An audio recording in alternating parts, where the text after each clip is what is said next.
Napoleon at St. Helena by Frederic Masson of the French Academy.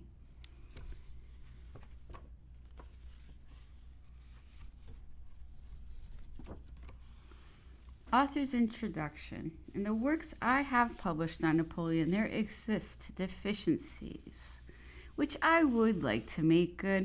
The first series, Napoleon in his youth, must, to a certain extent, be revised in order to appear more like a book than a compilation of notes, as first intended.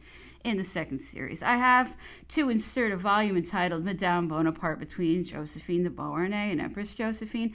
In the third series, Napoleon and his family, I have to relate what happened between the abdication at Fontainebleau and the death of the emperor, and 3 volumes are still to be written. The 10th volume is almost finished and will appear before the end of this year.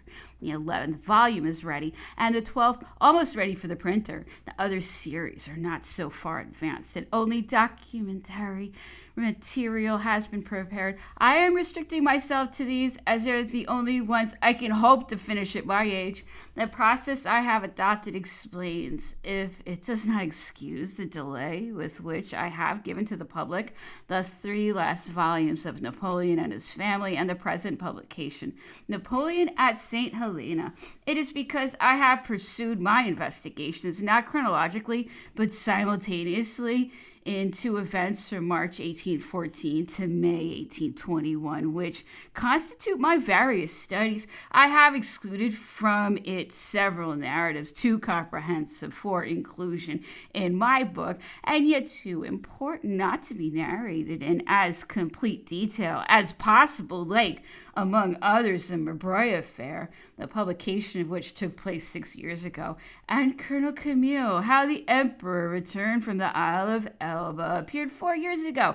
In the same manner, I also dealt with the problem to which the history of the captivity gave birth exactly 10 years ago. I discussed the most important of them at a conference at the Geographical Society. Circumstances have since obliged me to publish separately the documents on which my conviction was based, which have suffered no opposition, and which it appeared to me materially impossible for anyone to contradict. I have dealt in the same way with the various people who constituted Napoleon's suite: the doctors, the so-called Captain Piankowski, the cooks, the King of France's commissioner, the Marquis de Montchenu, and then with certain events, the studies contained in the 3 volumes which appeared under the title of Around St. Helena, throw upon the men and circumstances described in them as much information as I have been able to collect.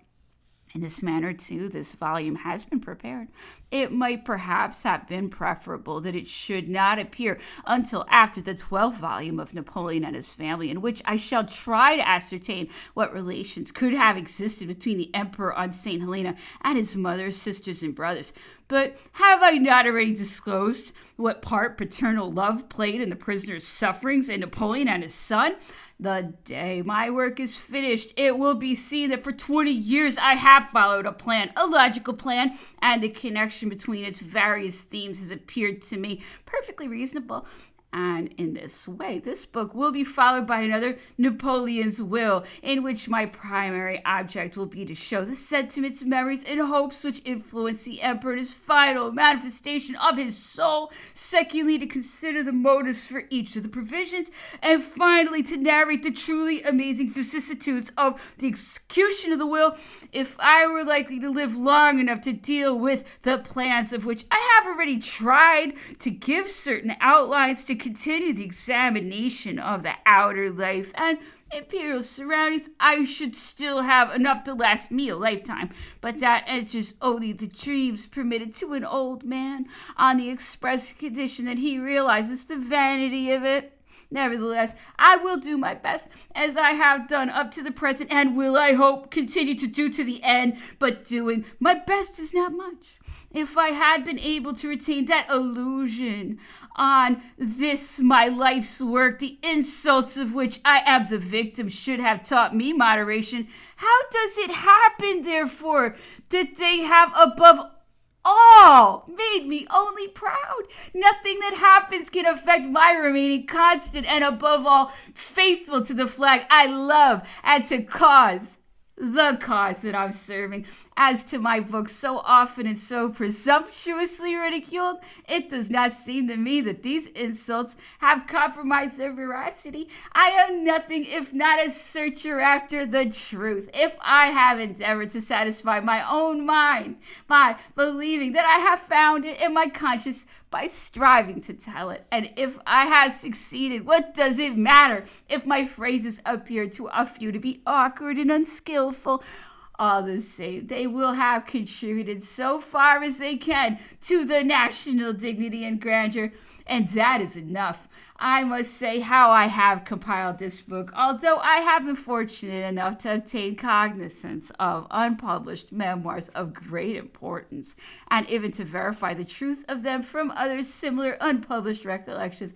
I cannot attempt to record day by day a chronological diary of the Emperor's life in St. Helena. Such a book would not have been possible for the simple reason that there exists no evidence for 4 of the 6 years of captivity.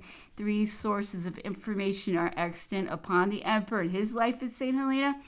English sources. These are no doubt of great importance since they deal with the relations of Napoleon and his companions with the English, but apart from that, they are worthless as evidence to the interior life at Longwood and the emperor's doings, because no Englishman, after the rupture between the emperor and Lowe, entered the house or was present at the daily routine of Napoleon. What has been published, especially since the last works of Monsieur Firmo, is amply sufficient. I believe we need not expect any new information from this source. European sources, reports, and letters from the commissioners of the powers. The Austrian commissioner disappeared almost immediately. The Russian commissioner was not long in following his Austrian colleague, and his correspondence, interesting at the beginning, is of no value for a good year prior to his departure. The French commissioner certainly stayed on the island until the emperor's death, but he did not come to Longwood any more frequently than his colleagues. Had no exact idea of the emperor's existence there, and were it not for certain disclosures, untrue and misleading, received from Masson, the nullity of his correspondence would equal that of his intelligence. I have, moreover, adequately dealt with Una round St. Helena, second series, in which I published characteristic portions of his dispatches. There's finally the French or English O'Meara evidence emanating from Napoleon's retinue, men who associate with him and were able to give an account of his actions and his thoughts. Lescazes, Gourgaud, Bertrand, Masson, O'Meara, Antomarchi, Marchand, and Saint-Denis in his journalist causes could have given us a narrative of first-rate importance. Oh, there was so much literature in it, so many personal advertisements, and so many apocryphal statements that a great part of his testimony must be discounted. I nevertheless attached some importance to it in its first edition, printed in England before its revision, if it exists, which I doubt. The original manuscript ought to be consulted. Up to the present, Gourgaud has provided the most invaluable evidence. As I have said elsewhere, I have been able, most advantageously, to consult an exact copy of the original manuscript. I think it may be taken as a very fair, complete, and definite account of the state of affairs at Longwood during the first 2 years of the captivity. But as Lescazes left Longwood on November 25th, 1816, so Gourgaud departed on February 13th, 1818. For the rest, we have O'Meara. I have said what I think of this man. I have no confidence in him. He was the servant of anyone who would pay him or lead him to expect higher payment. Consequently, all he says, which is without documentary corroboration, is suspect. Nevertheless, he came to understand Lowe better than all the Frenchmen did. What I have been led to conclude from Bertrand's reminiscences is that they were assembled very slowly and consequently suffer from obvious lapses of memory. The Masson narratives are valueless, for they were written at least 20 years after the events and revised, if not assembled, by an eminent novelist and I have already spoken elsewhere, their veracity, the Gorgo affair around St. Helena first series. The purpose of this publication has been vastly different from that which Prince Louis Napoleon, who paid for its printing, might have attempted to ascribe to it. The English edition contains certain documents which were copied in the last French edition, and the narrative thus later included is, in the first edition, more accurate, though no more interesting. The published letters from Masson to his wife are among the most valuable documents which have seen the light of day, and the same applies to certain letters contained in the appendix of the memoirs of Madame de Montsalon, and to where she certainly kept a journal, and for certain facts concerning the emperor's disease, he supplied quite useful data, but all the rest is pure fiction, and none of the conversations of the emperor related by the Corsican anatomists are trustworthy, for without any doubt he employed a dyer to sketch out his journal. 2 volumes of first edition of these memoirs was printed and published in England, and a comparison between this and the later edition published in France is edifying. There remain the memoirs of Masson, for the cognizance of which I am indebted to the goodness of Count de Mazières, and those of Saint-Denis, which so far I have been able only cursorily to examine, but those likeness to those of Masson seems to me to indicate close similarity, and if one can so express it, mutual supervision. After Gorgo, these are the most valuable witnesses, and they provide information regarding the last years of the emperor's life, no part of which can be found elsewhere. My old friend G. Clarin has moreover informed me of the precious letters of his grandfather, Count Masson, written from St. Helena under the eyes of his jailers. They arouse profound emotion, but contain scarcely no new information. Such is the collected evidence. There may be additional letters sent by the housekeepers and servants, various account books, certain information imparted by travelers and visitors, interviews granted to noble lords or high English officials, but none of this provides, even summarily, for the daily life of Napoleon from 1818 to the end in 1820. I have therefore been obliged to adopt a different plan in order to express the ideas which the study of manuscripts and printed documents has suggested to me. The legal position of Napoleon has seemed to me to explain, justify, and glorify his resistance to English oppression.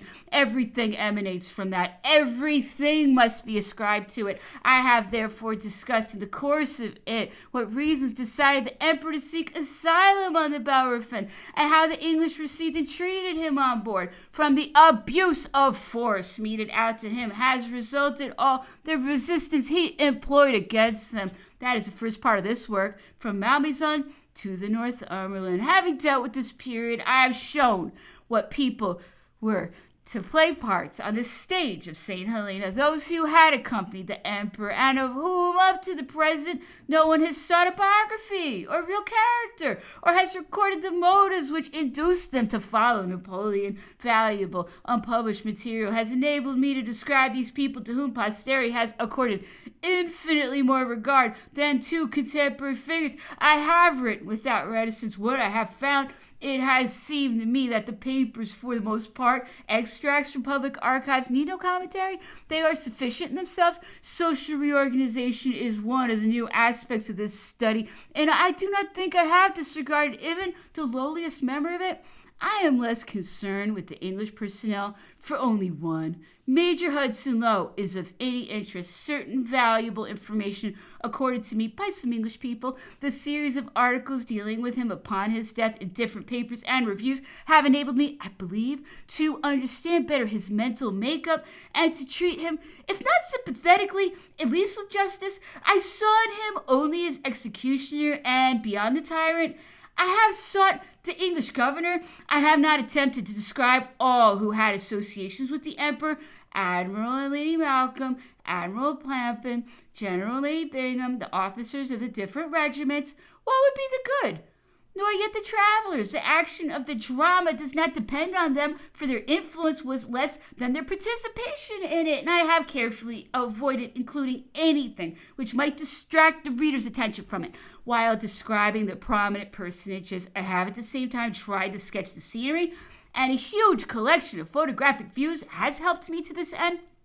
I should definitely never have presumed to describe a country I had not visited, but the pictorial collection I have amassed has enabled me to form an idea and to put the hero amidst scenes at least approaching reality. In this way, I have prepared the action of which a discerning mind can thenceforward conceive its sequence of inevitable, and I might say infallible vicissitudes on conditions that certain phases of this action be assumed where information is scanty, but which the mass of characters therein depicted necessitates, and that life in a cage, which men most abundantly endowed with patience found irritating, it might have been more subtle and perhaps more nearly approaching the truth to allow the reader to dream this whole drama of which we know only certain scenes, and to assemble an entity of which I can supply only fragments. But this would have relieved me of a task I had myself assumed. I have therefore arranged in order, so far as I have been able, the issues which arose during the captivity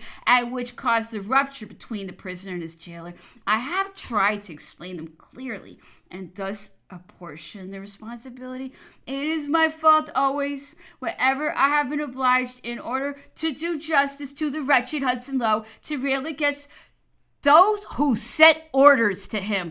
After investigating the cause which inevitably led to the dispute between Napoleon and Lowe, and after relating the incidents in this dispute, I have dealt each in their turn with those whose characters I had previously discussed, and in this way one of the worst hardships of the captivity is revealed. I have told of the succession of departures, the idleness, the weariness, the terribly painful tedium. And so far as I have been able, I have followed the development of the illness. I have had more means at my disposal for this phase, and have therefore discussed it in greater detail. But often, though my pen may have trembled in my hand, I venture to think that in these pages will be found nothing abusive, nothing irrelevant. I have devoted myself to making known with absolute sincerity those facts with which documents have provided me, and not the impressions they have left upon me. I hope none of these latter will be found in a work in which prejudice might have been inclined to ignore the truth.